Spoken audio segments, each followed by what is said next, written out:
नमस्कार, आप देख रहे हैं न्यूज 18। मैं हूं आपके साथ मेनका चौधरी। चलिए विस्तार से खबरों पर नजर डालते हैं। सबसे पहले खबर पिथौरागढ़ से, जहां पर चाइना बॉर्डर को जोड़ने वाली लिपुलेख रोड 6 दिन बाद बमुश्किल खुल पाई है। बॉर्डर की ये रोड लखनपुर में भारी लैंडस्लाइड होने के बाद बंद थी। रोड बंद होने से आदि कैलाश यात्रियों के साथ ही सैकड़ों लोग जगह जगह फंस गए थे। रोड खुलने के बाद 10वें दल के यात्रियों के साथ 100 से अधिक लोग सुरक्षित धारचूला मुख्यालय पहुंचे। रोड खुलने के बाद धारचूला में रुके यात्री दल भी अपनी यात्रा आगे बढ़ा सकेंगे। वीडियो बना दी मैंने आपकी। 6 दिन के बाद तवाघाट लिपुलेख सड़क मार्ग खुल गया। आदि कैलाश यात्रियों का जत्था आज 150 के करीबन ऊपर की ओर गया हुआ है और हमारा 10वां बैच भी पहुंच गया है धारचूला को। और काफ़ी खुशी की लहर है कि 6 दिन के बाद फाइनली खुल गया है हमारा लिपुलेख सड़क। उत्तराखंड में कितने बड़े पैमाने पर जंगल से लेकर नदियों पर अतिक्रमण हो रहा है, आपको दिखाएंगे कि जंगलों में रहने वाले गुर्जरों ने भी कई हेक्टेयर वन भूमि पर अतिक्रमण किया है। लेकिन पहले बात नदियों पर अतिक्रमण की कर लेते हैं। देखिए ये रिपोर्ट।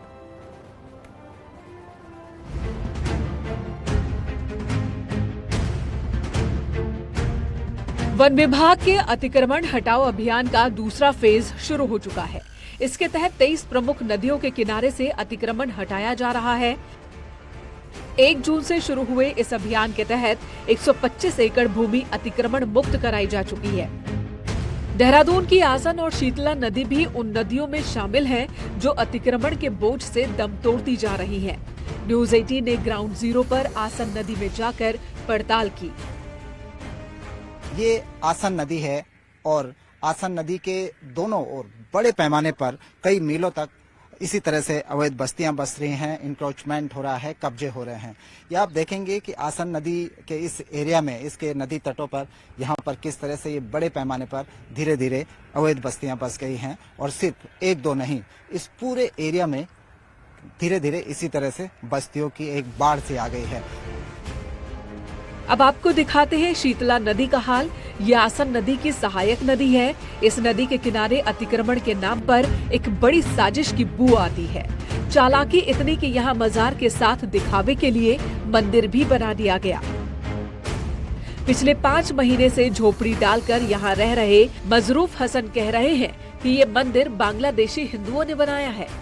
ये मंदिर भी बना रखा है, मस्जिद भी बना रखा है, किसने बनाया? मस्जिद नए बंगालों ने बना रखा मंदिर। अच्छा, वो मंदिर और ये मंदिर किसने बना? इन्होंने बनाया, बंगालों ने। बंगाली जी। अच्छा। जो जोड़ पे पड़े हुए हैं। अच्छा। हम मौजूद हैं शीतला नदी और आसन नदी के किनारे। जहां पर मैं खड़ा हूं ये नदी का क्षेत्र है, नदी की जमीन है। आप देखेंगे कि किस तरह से नदियों के किनारे धार्मिक स्थलों के प्रतीक बनाकर इंक्रोचमेंट किया जा रहा है। ये एक कब्र है। जब धामी सरकार ने तमाम जो मजारे थी उनके खिलाफ जब अभियान छेड़ा तो इस पर रातों रात एक पत्थर भी इस पर लगा दिया गया। आप देखेंगे कि ये कब्र बहुत पुरानी है, ये मजार पुराना है, लेकिन ये नया शिलापट नया लगाया गया है जिस पर लिखा हुआ है स्वर्गीय श्री राम स्वरूप नाथ, जन्म 1962, मृत्यु 2011, शीतला नदी, जसोवाला, देहरादून। ये इसके बाद ये अचानक ये लगा दिया गया। यहीं पर इसी 100 मीटर की डिस्टेंस में जहां यहाँ पर मजार बनाई गई है, कब्र बनाई गई है, वहीं यहाँ पर एक मंदिर भी बना दिया गया है ताकि किसी को इस बात का डाउट न हो कि यहाँ पर कौन रह रहा है। इन धार्मिक स्थलों के नाम पर वहीं पर कब्र है, वहीं पर मजार है, तो वहीं पर ये मंदिर भी बना दिया गया है। और इन मंदिरों की आड़ में इस सरकारी लैंड पर धीरे धीरे इंक्रोचमेंट किया जा रहा है। देहरादून के विकास नगर, सहसपुर, हरबटपुर से लगे इलाकों में नदियों के किनारे इसी तरह की झुग्गी, झोपड़ियों और पक्के निर्माण से पटे पड़े हैं। न कोई वेरिफिकेशन, न इनके बारे में कोई जानकारी। हालात इतने खराब है कि नदी किनारे पुलों के नीचे भी झोपड़ी डालकर मोहल्ला बसा दिया गया है। न्यूज 18 के लिए देहरादून से सुनील नवप्रभात की रिपोर्ट।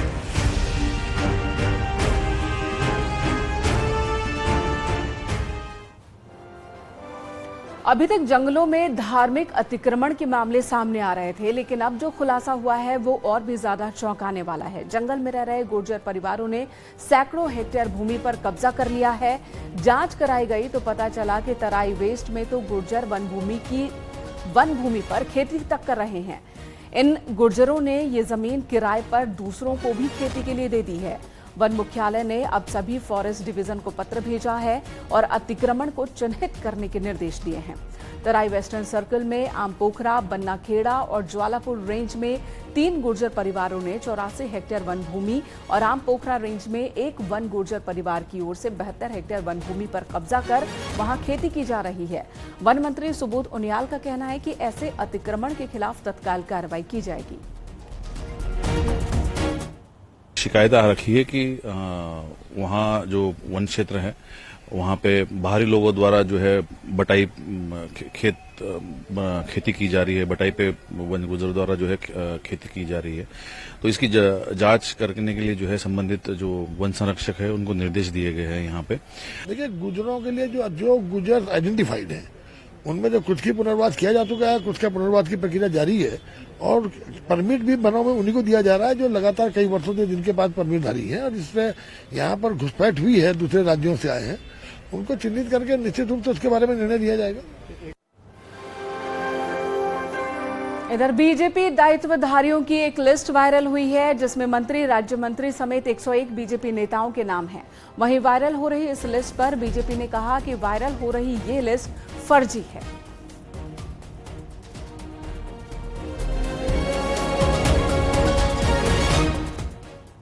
द जोशीमठ से 20 किलोमीटर पहले हेलंग से लेकर मारवाड़ी बाईपास निर्माण पर 5 महीने बाद रोक हट गई है और शासन ने हरी झंडी मिलने के बाद सीमा सड़क संगठन ने इस पर काम शुरू करने की योजना बनाई है।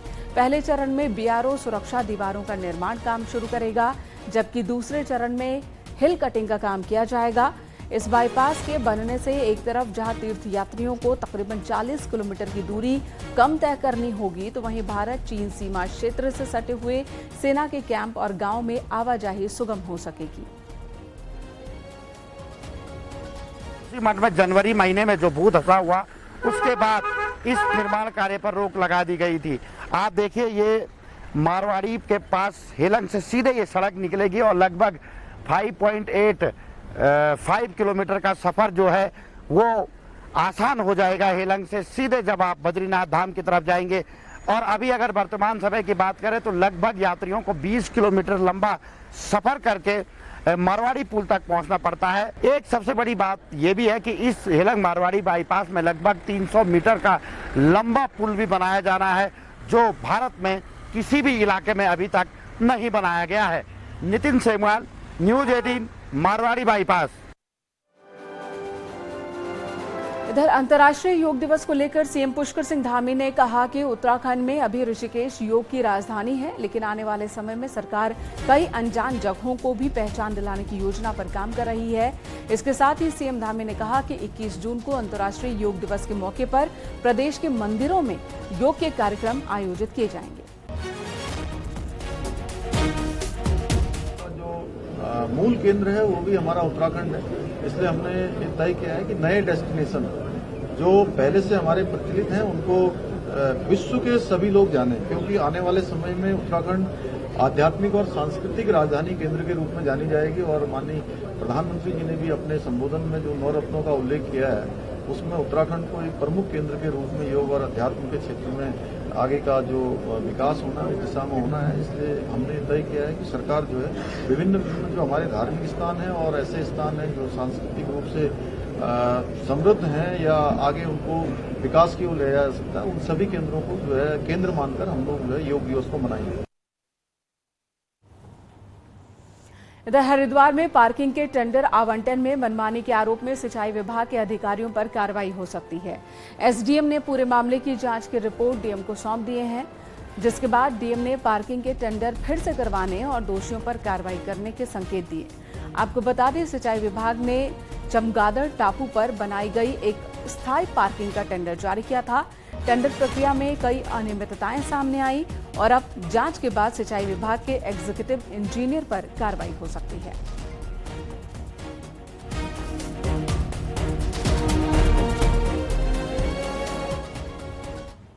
को चेक कर रहे हैं और आवश्यकता पड़े तो उसको दोबारा टेंडरिंग कराएंगे। प्रथम दृष्टया कुछ अनियमितता सामने अभी लग रहा है कि कम धनराशि पे गई है तो उसमें कार्रवाई कर रहे हैं। इधर डेंगू को लेकर स्वास्थ्य विभाग अलर्ट हो चुका है। वहीं स्वास्थ्य ने नया फरमान जारी किया है। विभाग की ओर से ये फरमान आया है जिसमें अगर दून के किसी भी घर में कोई डेंगू का पेशेंट मिलता है तो आसपास के 50 घरों के लोगों की जांच करवाई जाएगी। वहीं स्वास्थ्य विभाग जागरूकता अभियान भी चला रहा है। आपको बता दें, देहरादून के अलावा उधम सिंह नगर और हरिद्वार जिले डेंगू के मामले में सेंसिटिव माने जाते हैं।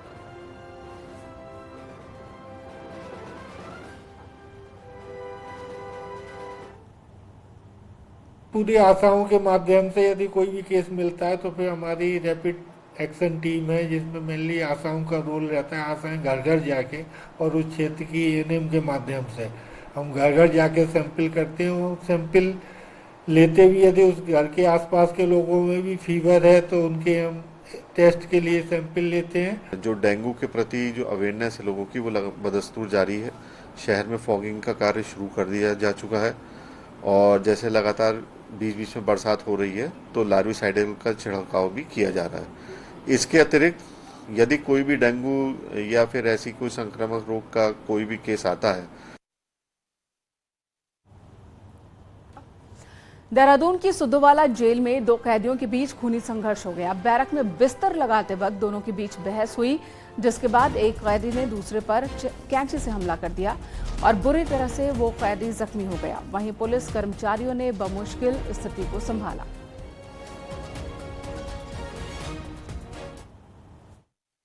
वो बैरक में, जेल की बैरक में रहता है और अभियुक्त द्वारा जो है दिनांक 4 तारीख को जो है उस पर कैंची से हमला कर वार किया गया। इससे पूर्व भी इनका 3 तारीख को झगड़ा हुआ था जिसे कि जेल में ही अंदर जो है उसको सॉर्ट आउट करा दिया गया था। 4 तारीख को सुबह 7 बजे जो है अभियुक्त द्वारा उस पर दोबारा जो है हमला किया गया और इस संबंध में मुकदमा पंजीकृत किया गया। इधर कैबिनेट मंत्री सौरभ बहुगुणा बागेश्वर दौरे पर हैं। हल्द्वानी से बागेश्वर जाते समय रास्ते में छोटी छोटी बच्चियां काफल बेचते हुई नजर आईं तो सौरभ बहुगुणा ने गाड़ी से उतरकर उनसे बातचीत की और काफल खरीदा भी। मंत्री सौरभ बहुगुणा ने अपने ट्विटर हैंडल पर काफल बेचती बच्चियों की फोटो ट्वीट की और लिखा कि बेटियां जानती हैं घर की जिम्मेदारियां।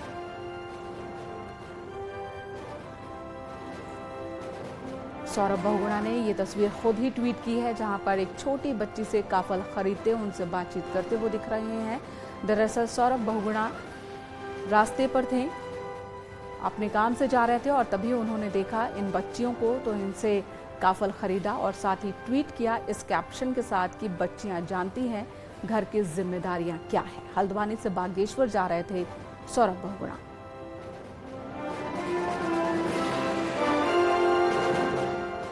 शानदार प्लेसमेंट और नई खोजों की महक से गुलजार देहरादून की ग्राफिक एरा डीम्ड यूनिवर्सिटी ने केंद्र की टॉप की यूनिवर्सिटीज में बड़ा मुकाम हासिल किया है। ग्राफिक एरा डीम्ड यूनिवर्सिटी को केंद्र सरकार की NIRF रैंकिंग में लगातार चौथी बार देश की 100 बेहतरीन यूनिवर्सिटीज की सूची में जगह मिली है। ग्राफिक एरा यूनिवर्सिटी को 55वां स्थान मिला है। केंद्र सरकार की इस घोषणा से मंगलवार शाम को यूनिवर्सिटी के स्टूडेंट्स और टीचर्स काफी खुश दिखे और बाकायदा इन्होंने जश्न भी मनाया।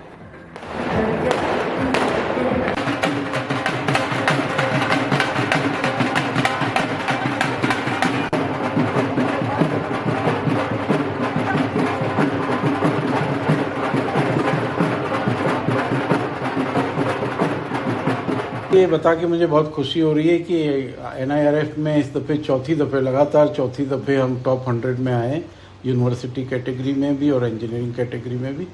और ये इस बार जो हमारी रैंकिंग है वो 55 है और पिछले वर्ष जो हमारी रैंकिंग थी वो 74 थी, तो काफ़ी इम्प्रूवमेंट रैंकिंग में हुआ है और अब हम पूरी तरह से सेट हैं कि आगे जाके हम उत्तराखंड की इस यूनिवर्सिटी को टॉप 50 में ला सकें। यहाँ रुकेंगे एक छोटे से ब्रेक के लिए, खबरों का सिलसिला जारी है।